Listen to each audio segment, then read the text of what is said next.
brakes, stop sign. You saw the sign, now you ace a base. Preacher saw them dollar signs, he on that paper chase, stuffing profits in his pockets. A wolf with a sheep's appearance, and the reason he's making that scratch, it's cause those ears itch. Pimping out the gospel, a prostitution, a false doctrine. Lies whistle in the wind, but we listen if there's a little truth mixed in.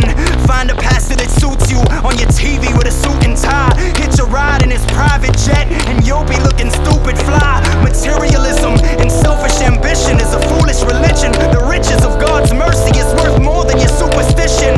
Tell me, how does a Christian begin to develop discernment and wisdom? First we submit every symbol and sign to the authority of the scriptures.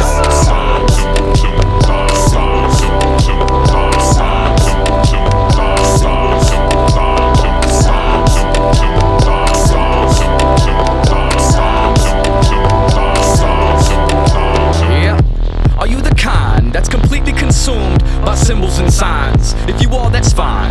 But don't you find it interesting how most of the time your self-interpreting seems to coincide with what's deep inside your heart's desires? Seems rather convenient, doesn't it?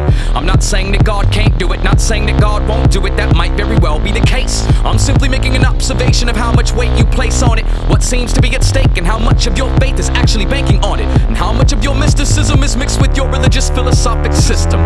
Sometimes what we believe to be true from our supernatural pursuits is actually a fluke, a series of events that's used to distract you from the truth.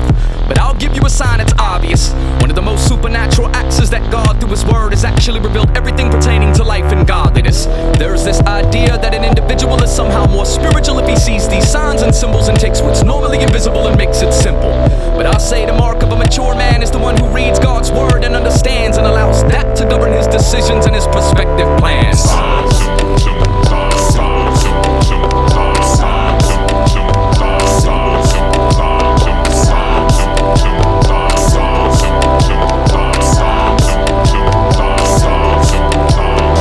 I like it when the wind shifts. They say it's the movement of the spirit. Still small voice, y'all hear it? Remember that time I saw that leaf fall? I was positive it was God's call. Wait for it, listen close.